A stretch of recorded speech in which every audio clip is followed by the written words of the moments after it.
I feel like I'm piggybacking on the intro. I felt like I was talking just to me. And in the last year, it just seems like everything went wrong. I guess, law of attraction. And everything? It was like, finances. Wait. Everything? Oh, I guess not everything. Then why torturous was that word? I don't know. Seeing if you're paying attention. We always do, and so does the universe. In other words, why amplify the part of your life that you don't want? Why not make it lean the other way? That's my question.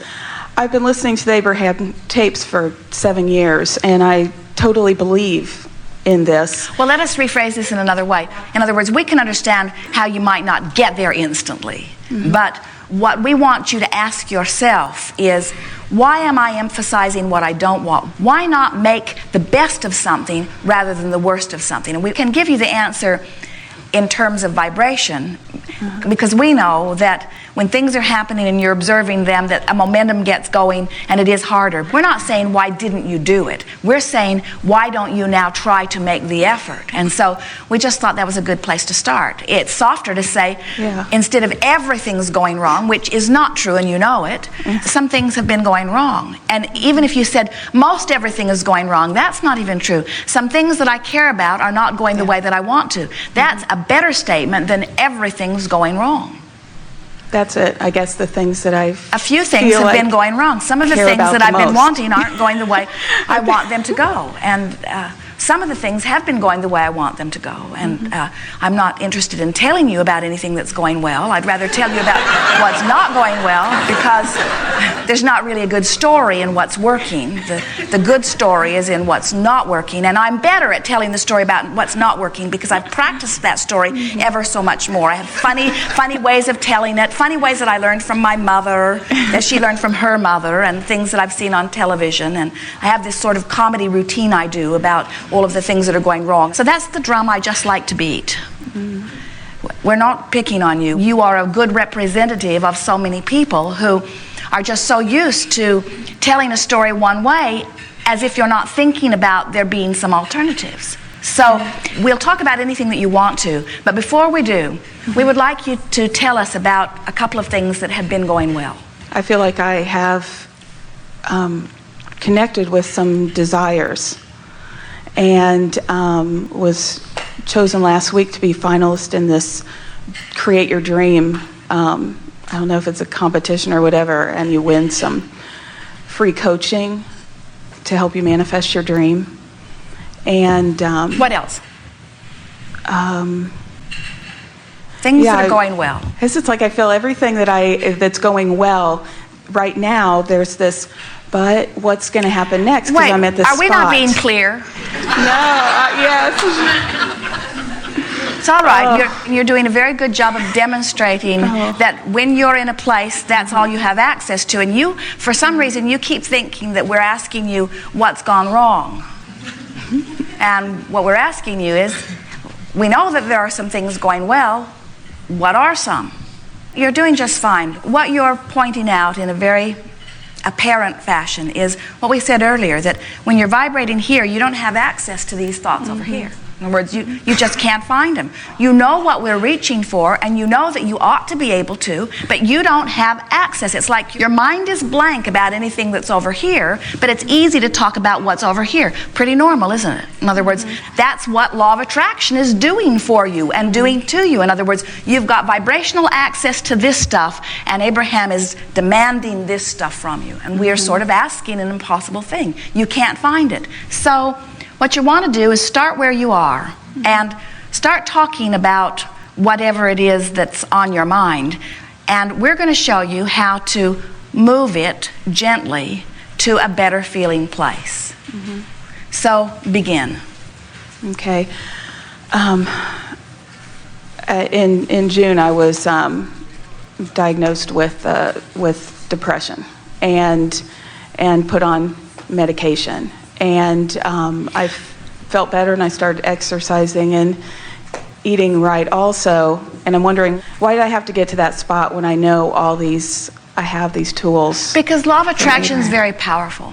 And the first thing you want to do is stop beating up on yourself. But you are giving us the perfect example to explain something that we really want to explain about this vibrational range. And we really want you to hear us when we say that you can't get from depression all the way over to feeling wonderful all at once. It's a step-by-step process. And what we've noticed is so often when somebody knows they're depressed, and of course they don't want to be, and the more depressed you are, the more you want to be joyful, especially when you are like you and you've tasted that joy. You know the difference and you desperately want to feel better. What happens so often is as you go for treatment and you are feeling very depressed, almost everyone who is wanting to help you to get over into this better feeling place just sort of amplifies and helps you beat the drum of where you are, which just exacerbates the problem. And so what you begin to notice is that sometimes being very depressed, which is a sort of suffocating, I can't get enough air feeling, sometimes it's better to just get mad about something than it is to be depressed, because feeling anger about it does feel better than being depressed. Now, doesn't it? Doesn't it feel better to just be mad? If you turn your attention towards something that makes you angry, isn't it a relief from the depression? Now, there are many who would say, but anger's not good. Now, you shouldn't be angry. Let me treat you for your anger, and now you're just depressed. Because what we're wanting you to hear is that range, or that trip from depression to anger, was following the path of least resistance. It was steps in the right direction. And if you don't stop in your anger and beat up on yourself for not having gotten all the way to ecstasy, and instead you say, well, I do feel better, and I'm grateful for this creep that I'm mad at because it has distracted me from the depression that was so suffocating, and I'll take anger. Who else can I be mad at? Let me get out my address book. This is actually life-giving. Yep, I don't like him either, and I don't like him either, and I don't like him either. In other words, you can tell that you are on the path to feeling better. And nobody else gets to tell you how well you're doing, because nobody else knew how it felt for you to be depressed to begin with. Nobody else knew. Nobody else can know what words or thoughts are going to make you feel better. Now, you could have somebody in your life, like parents often are with children, where you are distracted from whatever it is and a little breath of fresh air seeps in. But there's something so powerful about you deliberately making the decision that today I'm going to be mad all day instead of depressed. Because mad is an improvement over depression. And so you just go and you just make as much trouble for as many people as you can. Is actually kind of satisfying and humorous. You're starting to get a feeling of your own power back. It felt a lot better. Now, some Abraham smart aleck is going to see you somewhere in the grocery store angry like that, and is going to want to coach you into being all bright-eyed and bushy-tailed, and just punch their lights out. Because they don't know. They don't know what your path of least resistance is. Only you know what it is. And only you know that you feel so much better than you feel yesterday, that you're on the road to progress. And it doesn't matter, because you're not trying to compare yourself with anybody else.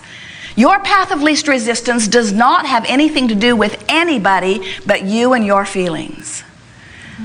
So, now you're mad, and you've got pretty good at being mad. In fact, you've practiced it for a while because it was such a reprieve from the depression that you felt, but now you're starting to feel a little tired of being mad all the time, and now you're reaching for something that's softer than being angry. Well, you're not going to go for forgiveness. You can't get to forgiveness from being mad at them all. That's just asking for trouble for yourself. In other words, what you're reaching for is just a thought that feels better than this anger. And what we've noticed as we've watched so many of you is that you can go from anger to finding humor in something where you can't go from depression to finding humor in something.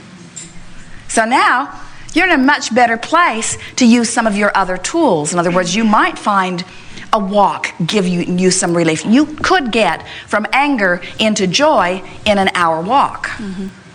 You could get from depression into joy in an hour walk, but almost no one does, because when you're depressed, you're sort of regurgitating all of that more. So then from your place of feeling angry, which you have much more of a vibrational range from that than you did in depression.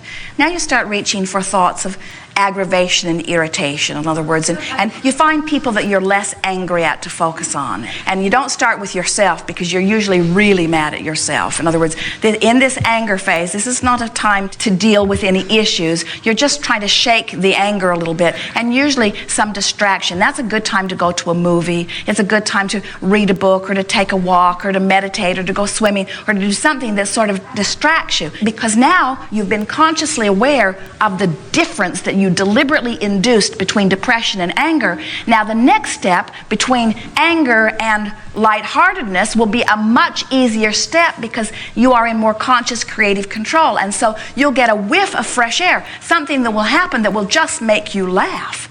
And as you laugh hard at something, often that's enough to make the transition completely for you. Yeah. Good. I guess it's the same thing with I'm facing this time crunch of needing to get a job.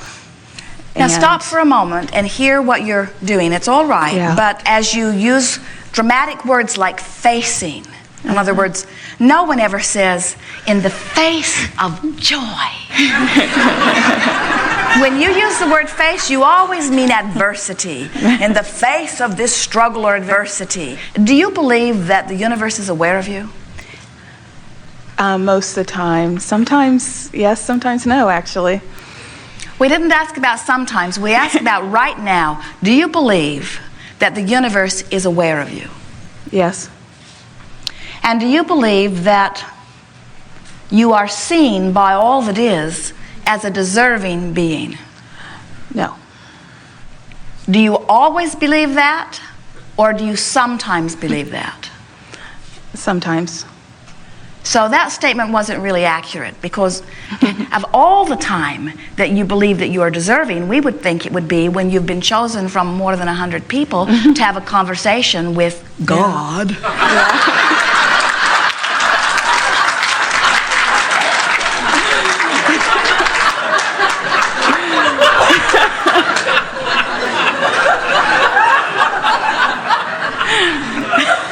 Yeah.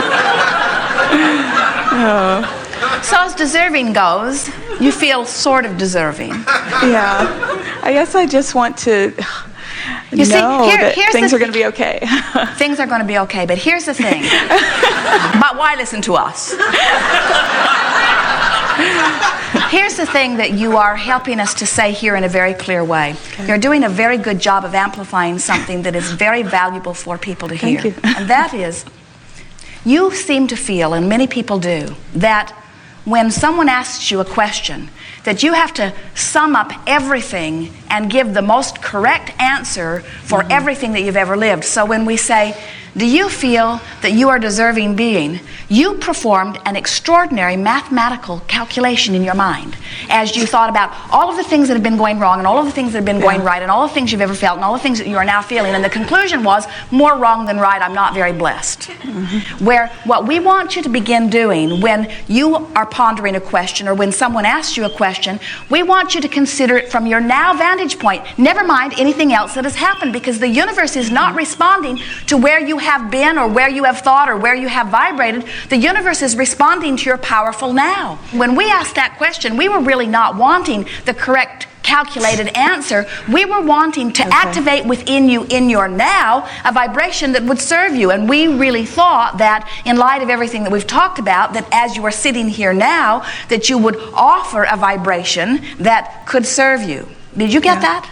In other words, it's sort of like someone saying, well, how's your life? And even though right now it is the most beautiful day in the most beautiful place on the planet. In other words, there is no place on this planet that would be more pleasant to be than here today, ever.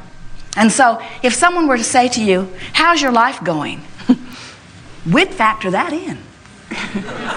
In fact, it'd be a really, really big factor to us. We wouldn't think about the flat tire we had last week or the bills that we could not pay. As people are perceiving you in your now, you have this feeling that here you sit as the sum total of everything that you've been, and we want you to just be the vibrator here in this moment that is doing your best to create a point of vibrational attraction here and now.